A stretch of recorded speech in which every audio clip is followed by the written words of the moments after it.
A Catholic Overview of the Bible, video program number 6, accompanying lesson 29. The trade of Solomon extended throughout the then known world. 1 Kings reads, once every 3 years, the fleet of ships of Tarshish used to come, bringing gold, silver, ivory, apes, and peacocks. He also traded notably in horses. His chief port was Ezion-Geber on the Gulf of Aqaba, which is the north end of the Red Sea. There his ships came and went with the help of Phoenician sailors. On the wall of a temple in Karnak, Egypt, Pharaoh Shishak names the 150 cities he ravaged in Canaan, including Solomon's royal cities, Megiddo and Gezer. Rehoboam, Solomon's son, paid tribute to Shishak of all of Solomon's gold from Jerusalem. The kingdom divided along this red line when Rehoboam arrogantly refused to listen to the advice of his seniors, and Jeroboam was given the 10 northern tribes by prophetic utterance. Asa, grandson of Rehoboam, when he became king of Judah, built a wall at Mizpah to defend the northern approaches to Jerusalem as hostility between the two kingdoms continued. One of those red dots is Mizpah. Remains of those walls have been excavated, and an architect here draws a reconstruction from those walls between Asa and Baasa, which were at Mizpah. The early capital of the northern kingdom of Israel was at Tirzah, but King Omri purchased the hill of Samaria, where he built his new capital city. The Moabite stone, an archaeological treasure, tells of the revolt of Moab against Israel described in 2 Kings chapter 3. The stone mentions King Omri, who was an important king politically. The Bible story, not interested in politics but only in religious concern, barely mentions him, concentrating on his son Ahab and his wife Jezebel. Omri's son Ahab built up Samaria with public buildings made of ashlars, large cut stones that required no mortar. Some of the foundations of these buildings still exist. The prophet Elijah encountered Ahab in Samaria at his palace, shown here in an artist's reconstruction. The city of Samaria was being besieged by Hazael of Syria. So from here, Elisha prophesied the end of the siege of Samaria, and a plague upon the Syrians rescued the city from a lengthening of the siege and further cannibalism. An artist depicts King Ahab viewing the vineyard of Naboth, which he wanted as his own garden. However, he didn't really know how to go about it, but his powerful wife, Jezebel, whose name has become synonymous with an overbearing, ruthless, and powerful woman, she chided him and said she would figure out a way of doing it. The images of this face date from this period of Israel's history. This one, found in Megiddo, is tempting to ascribe to Jezebel. At the foot of Mount Carmel, where Elijah entered into a contest with Baal, flows the brook Kishon.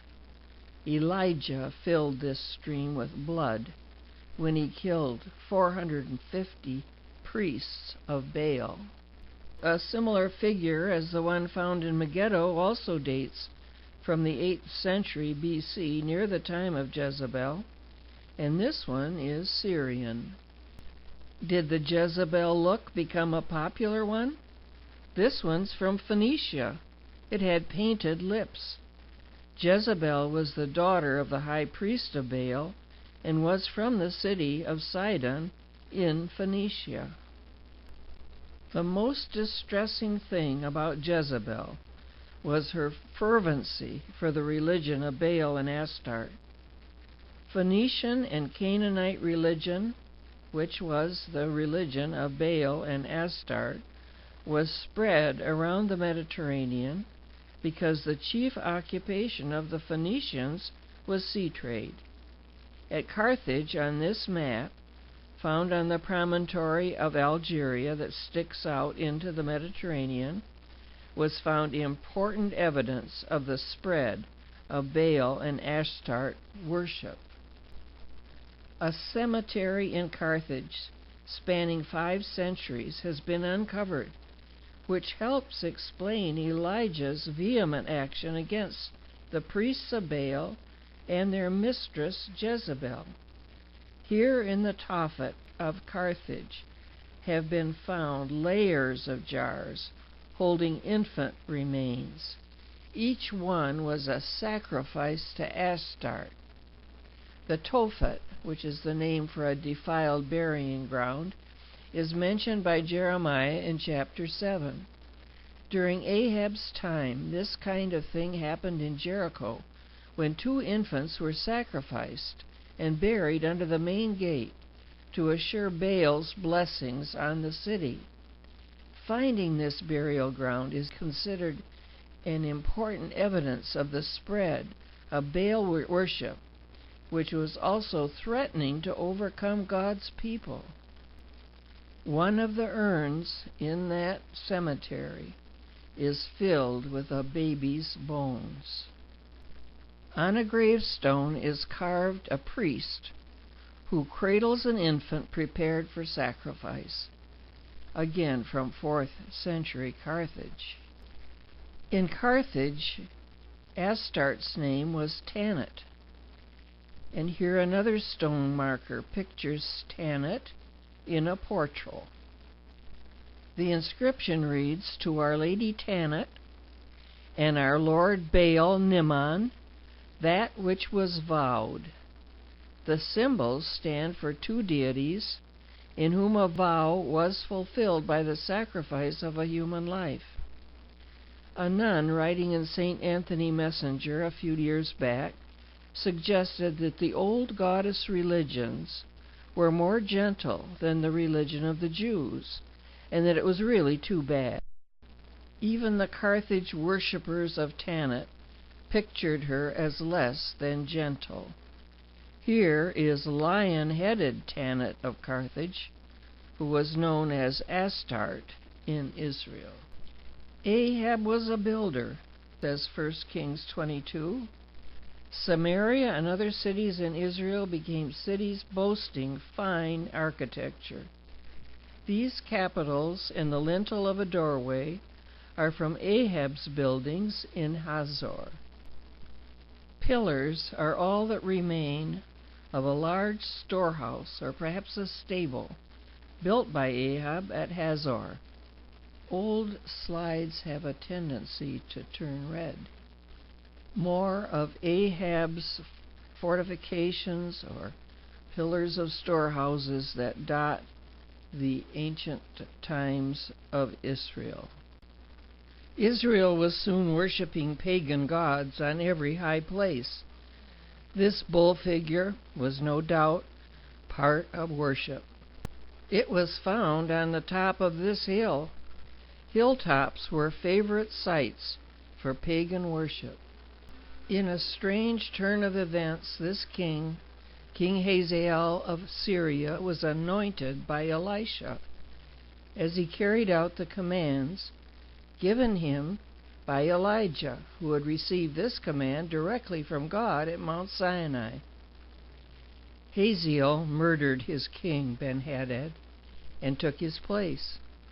It was all to bring judgment on God's people when Hazael made war on them, for they had not obeyed the Mount Sinai covenant, and instead of receiving the blessings of the covenant, they were to receive wrath for disobeying.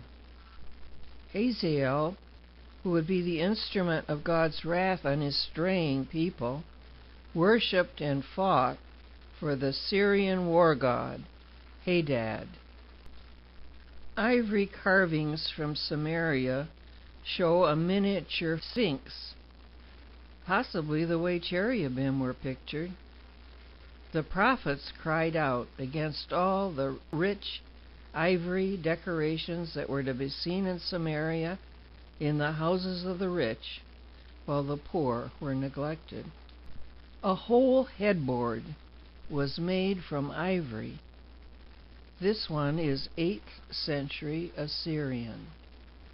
A great many fragments of ivory have been excavated at Samaria, where during Amos' time the rich lived in luxury, causing him to rail against their callousness, which would bring God's punishment down from the north. In the north, the giant Assyria was stirring. Nineveh was being expanded and adorned as the great capital of Assyria. These figures guarded the gates of Ashurbanipal's palace in Nineveh. He ruled during the time of Zimri, Omri, and Ahab. The Assyrians bragged that they had carried off the gods of many conquered lands and had taken them back to Nineveh, and that they would do that to Yahweh too. Even Jehu, that fierce ultra-conservative, who was used by God to destroy all remainders and reminders of Ahab and Jezebel's contagion of Baal worship, did obeisance to Shalmaneser III of Assyria. An inscription in Jerusalem says, "Hither were brought the bones of Uzziah." King Uzziah was Hezekiah's great-grandfather, a leper, whose son Jotham ruled in his stead much of his 40 years. Jotham was Ahaz's father, the youngster who gave away the store in his dealings with Tiglath-Pileser. This stone, found in the ruins of an Assyrian temple in northwest Iraq, says that Joash, Jehu's son, also paid tribute to Adad-Nirari in 796. So very early, Israel learned to keep Assyria away by paying large sums. From the same stele we see a close-up of Adad-Nirari, early monarch of Assyria, which shows him surrounded by symbols of the Assyrian gods: Shemash, the sun god; Sin, the moon god; Sabiti, the 7 dots, the Pleiades; Nabu, the wedge and stylus; Adad, the forked lightning; Enlil, the divine horned headdress; and Ashur, the winged disk. Tribute is brought by Israelites to Shalmaneser III, who ruled Assyria from Ahab's through Jehu's time. As Assyria grew more threatening and demanding, tribute came from all over the world.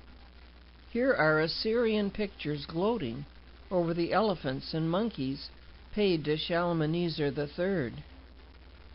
An Arabian queen sends camels as tribute to Tiglath-Pileser III, who is the Assyrian king who terrorized Israel and Judah in 744 to 727 BC and is called Pul in 2 Kings. An Assyrian bas-relief has triumphant Tiglath-Pileser in his chariot.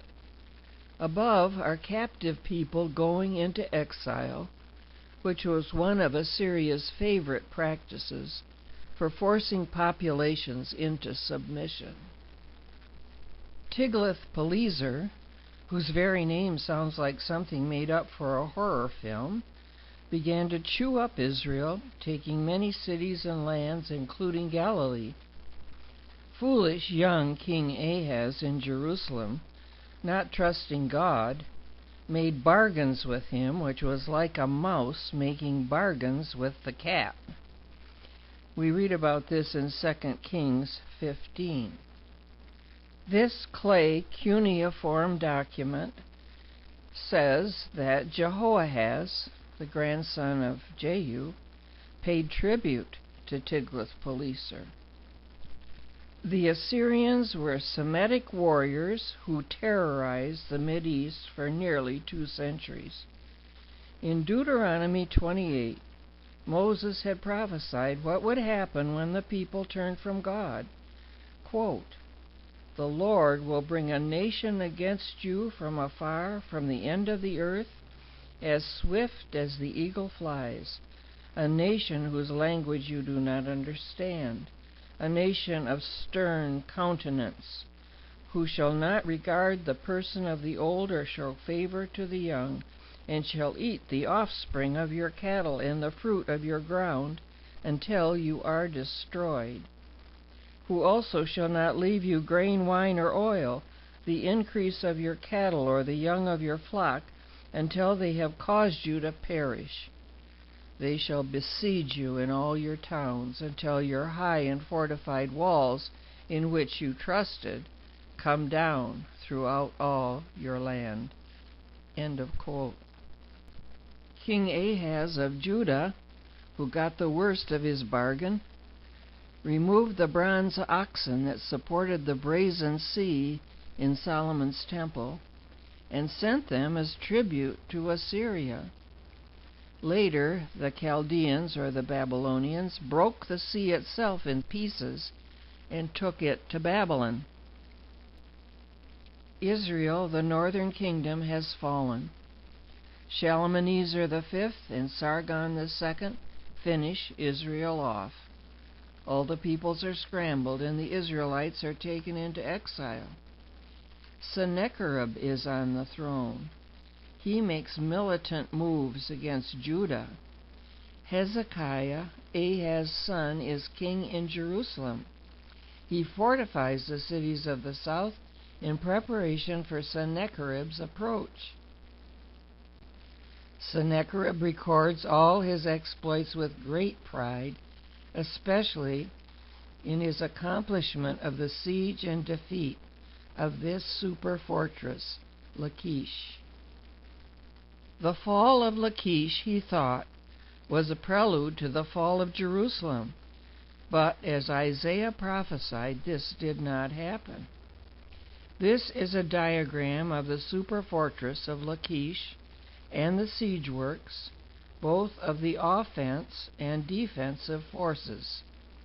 The green is the great siege ramp Assyria built to gain the walls, and the yellow, the counter-siege ramp built inside the walls to withstand the assault. Lachish had a citadel and a palace deep within the walls. Sitting high on a tell, it seemed impregnable. It was 30 acres at the base. King Hezekiah in Jerusalem looks around for allies. Pharaoh Tirhakah of Egypt was defeated by Sennacherib for attempting to ally with Hezekiah. Lachish's defensive walls included a glacis, which was a slick outer protection upon which no soldier could gain a foothold, then a lower and upper wall, and below is depicted the moat. And this is an artist's concept of the siege, showing the rain of arrows and missiles of stone flung down from the walls, and the Assyrians continuing their assault. The impressive tell of Lachish today, where excavations have uncovered the story of the siege. The siege ramp, thrown up against the walls by the Assyrians, still remains. Just how many Assyrian soldiers' lives were lost attempting to build it, we can only imagine. They were subject to all kinds of defensive assaults from the walls, including boiling oil and firebrands. Assyrian slingers threw stone missiles, which were also used against them.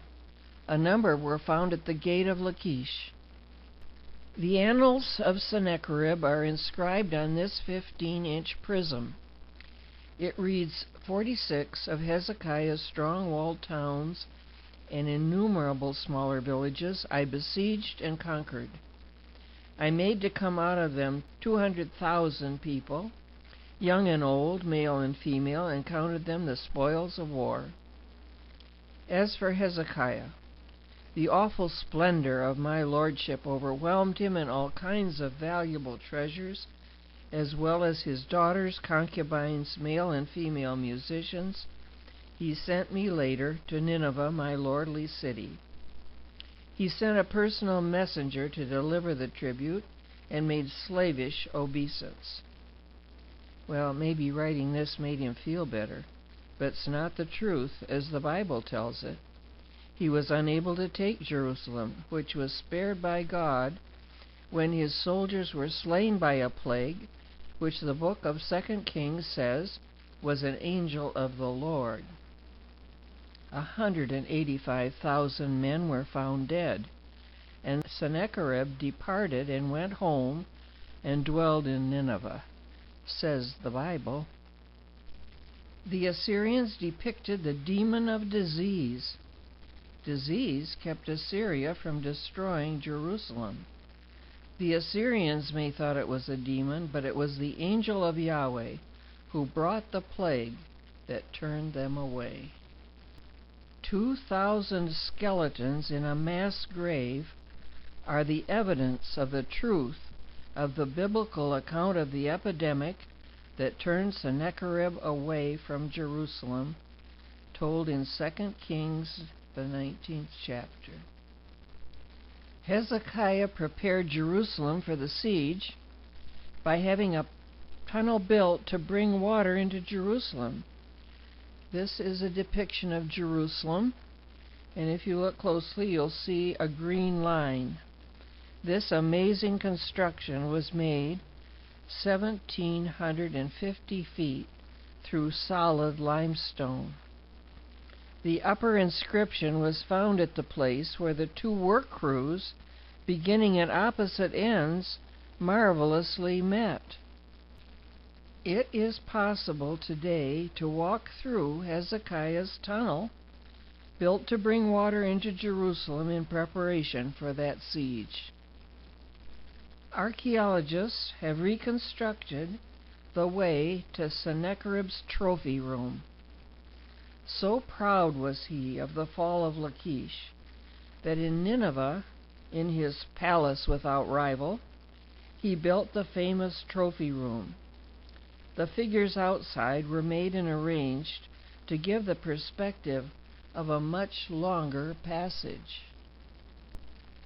This and the next views are the bas-reliefs from that trophy room, which is similar to a modern documentary. Here are Sennacherib's archers. Then come the slingers. The siege machine is shown in a depiction of both the siege and the defeat. While the battle rages, the people leave the city. Torches and stones fall on the siege machine, while a long-handled vessel pours water on the wood ram to keep it from being doused with oil and set afire. Defenders shoot from the top of the gate. Prisoners from Lachish are bound and led away. One of them is being killed. An older book, no longer politically correct, described the Assyrians as being a cross between the Romans and the Red Indians, and therefore particularly terrorizing to those subject to them. Assyrian torture included dismemberment. In their bragging memorials of their battles, they freely depicted their atrocities. Here Assyrian soldiers beat their prisoners and impale the captured. People are skinned alive. It is no wonder that fugitives are hiding out in the marshes. To subdue populations, Assyria freely mixed the peoples from all the nations, so that not speaking each other's language, they could plan no revolts. Here a wagon pulled by emaciated oxen carries prisoners into captivity to a far-off land. Another family leaves home on the long journey into Assyrian deportation. A father with his children carry their belongings into exile. A captive of King Esarhaddon, who succeeded Sennacherib, 2 sons killed their father.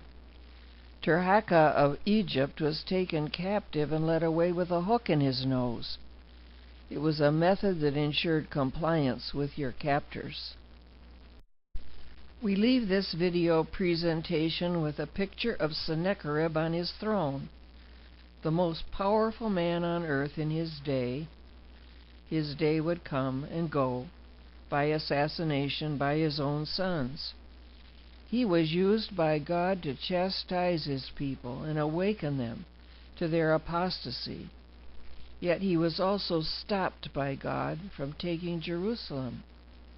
God answered Hezekiah's prayer by promising through the prophet Isaiah that he would save it this time.